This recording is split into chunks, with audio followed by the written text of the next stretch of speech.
5 मिनिटं थांबा. मनोज दादा बोलणार आहेत. मीडियावाल्यांनी 5 मिनिटं थांबावं. मनोज दादांनी रात्रभर प्रवास केलाय. त्याच्या पोटात अन्नाचा कण नाही. बोलणार बंद करा. 2 मिनिटं थांबून सहकार्य करायचं. कोण बोलत आहे बंद करा तुमचं.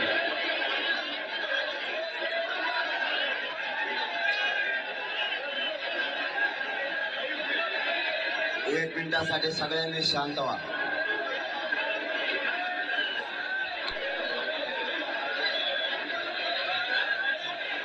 पुन्हा एकदा सांगतो, 1 मिनिटासाठी शांत व्हा.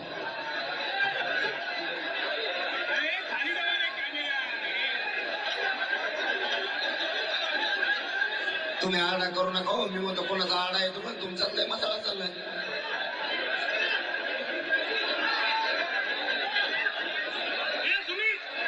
मला काही माहिती आहे त्याच्या समाजाला, त्याच्यामुळे मला उभा राहून बोलायचं उपोषण माझं सुरू झालेलं. इकडच्या कोपऱ्यातल्या बंद करता का बोलायचे.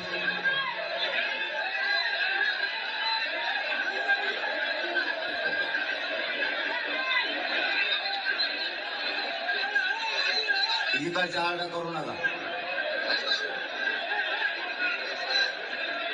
मला काय तरी समाजाला माहिती आहे त्याच्यात तुम्ही आडू नका राहो.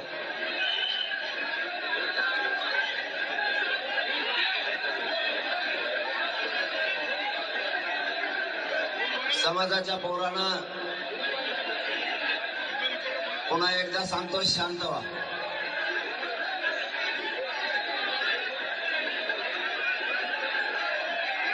कोणी खाली बसलं नाही बसलं काय ते नाही घेणार. तुम्हाला शांत राहा.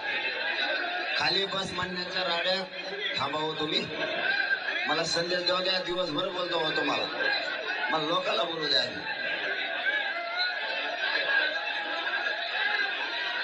तुम्ही कोणाला पोरा काळे कपडे कशाला खाली बस म्हणतो रे. गप्पू बरा आहे. गोंधळ घालतो उगाच कामाला धामासाठी. काळ्या कपड्यावले बघून तुम्ही जास्त गोपाटा करता.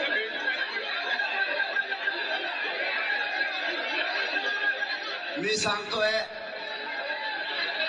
हे सगळ्यांना आता लक्षात घ्या. तुम्ही 5 जण खाली बसा. चला बस खाली. उभर बस बस खाली नाही तर बाहेर भेटाल.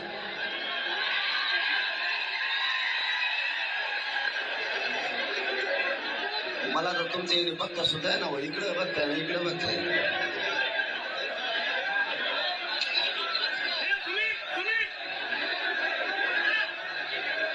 सगळ्याला आवाज येतोय का.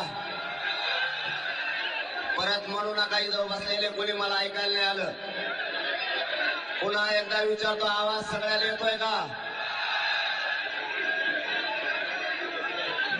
आपलं आमरण उपोषण 10 वाजल्यापासून सुरू झालं. तुम्हाला मला एक महत्वाची माहिती द्यायची. आपण समाजाला न्याय मिळवून देण्यासाठी झालं हे कोणी विसरू नका. नुसत्या गडबड गोंधळात समाजाचं वाटोळं करू नका. कोण काय सांगताय कोणाचं काय म्हणणं आहे ऐकून घ्यायचं शिका. आपण शिकलो नाही. आपण लोकांच्या बुद्धीनं चाललो म्हणून आपल्या समाजाचं 70 वर्ष वाटोळं केलंय हे काही मराठ्याने विसरू नका. एकजुटीचा फायदा घेऊन समाज कसा मोठा करता येईल याच्यासाठी आपल्याला पुरी ताकद लावायची. आपलं ठरलं होतं मुंबईला जायचं आणि आमरण उपोषण सुद्धा आझाद मैदानावरच करायचं. त्याप्रमाणे आपण आज आझाद मैदानावरती आलोय आणि आमरण उपोषण सुरू केलंय. आता तुमची काय जबाबदारी. बरं झाली हो. मला काही दिसणार पुढे. आता तुमची काय जबाबदारी समजून घ्या.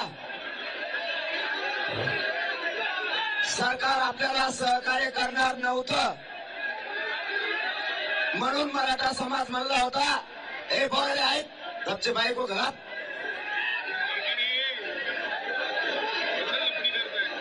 गपचे बोला. सरकार आपलं ऐकत नव्हतं, आपल्याला सहकार्य करत नव्हतं. म्हणून करोडो मराठ्यांनी घराघरातून ठरवलं होतं मुंबईला जायचं आणि मुंबई जाम करायची. आता एक गोष्ट लक्षात ठेवा, सरकार सहकार्य करणार नव्हतं म्हणून मराठे मुंबईला येणार होते आणि जाम पण करणार होते आणि केली पण.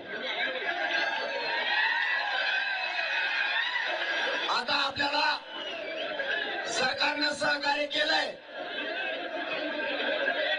मी काय बोलतोय लक्षात ठेवा, सरकारने सहकार्य केलंय, परवानगी दिली, त्याबद्दल आपण काल परवा सरकारचं कौतुकही मोठ्या मनाने केलं. पण आता सरकारने सहकार्य केलं म्हणल्याच्या नंतर आता तुम्हाला पण सहकार्य करायचंय. पोलीस बांधव आणि व्यवस्था कराल त्या ठिकाणी सगळ्यांनी स्वतःहून गाड्या नेऊन लावायच्या. मला उपोषणाला बसायचंय, त्यामुळं तुमच्यावर मुंबईकर नाराज झालाय किंवा पोलीस बांधव नाराज झाला असा एकही शब्द माझ्या कानापर्यंत ऐकायला नाही आला पाहिजे. ही जबाबदारी तुमच्यावर घेतली का जबाबदारी? परत एक सांगतो, कुठल्यावर दगडफेक करायची नाही, जबाबदारी सगळ्यांनी घेतली ना. याच्या पुढचा तिसरा मुद्दा सांगतो, कुणी राजकारणी पक्षाचा कोणी पदाधिकारी असेल, नीट ऐका, तो खोट्या बातम्या पसरेल. मुंबईत जायचं, आपल्याला मुंबईत जामच करायची, ग्राउंडवर गाड्या नाही लावायच्या, हवेवरच गाड्या लावायच्या असं सांगल आणि त्याचा राजकीय उद्देश सार्थ करून घेईल. कोणाचाही ऐकायचा नाही. जाम कवा करायची होती, आपल्याला सरकार सहकार्य करीत नव्हतं त्यावेळेस. आता सहकार्य केलं म्हणल्यावर आपली जबाबदारी आहे सरकारला आणि पोलिसाला सहकार्य करणं. पुन्हा एकदा सांगतो, सहकार्य नाही केलं सरकारनं, आपल्याला पुन्हा परवानगी वाढवून नाही दिली, पुन्हा तुम्हाला येता येत आहे. मला वाटतं सोमवारी मंगळवारी महाराष्ट्रातले सरकारनं सहकार्य नाही केलं, पुन्हा मराठी करोडोच्या संख्येनं मुंबईकडे येणार आहेत आपल्या टप्प्यानुसार. त्यामुळे तुमची आजची जबाबदारी एक लक्षात ठेवा, आरक्षणाची जबाबदारी माझ्यावर. शांततेत राहून सरकारला आणि पोलिसाला सहकार्य करण्याची जबाबदारी तुमची. आता तुम्ही सगळ्यांनी एक काम केलंय, इकडे येताना तुम्ही गाड्या रोडवर सोडल्या तरी इकडे आला. इथल्या प्रत्येक माणसाला आपण आपल्या ड्रायव्हरला फोन करायचा आणि त्याला फोन करून सांगायचं आत्ताच्या आत्ता गाडी काढायची, पोलीस बांधव सांगते त्या ग्राउंडवर नेऊन लावायचं. मग ते कितीही लांब असू दे,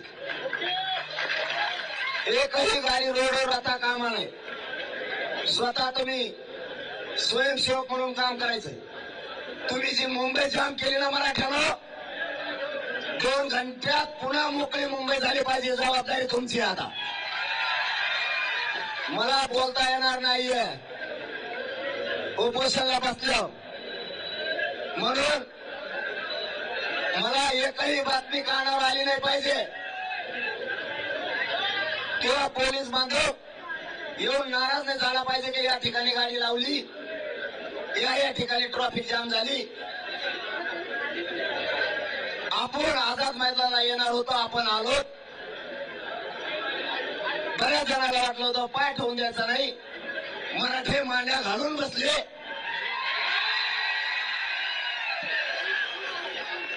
त्याच्यामुळं सरकार पुढचंही सहकार्य आपल्याला परवानगीचं देईल, मान्य न्यायदेवता देईल.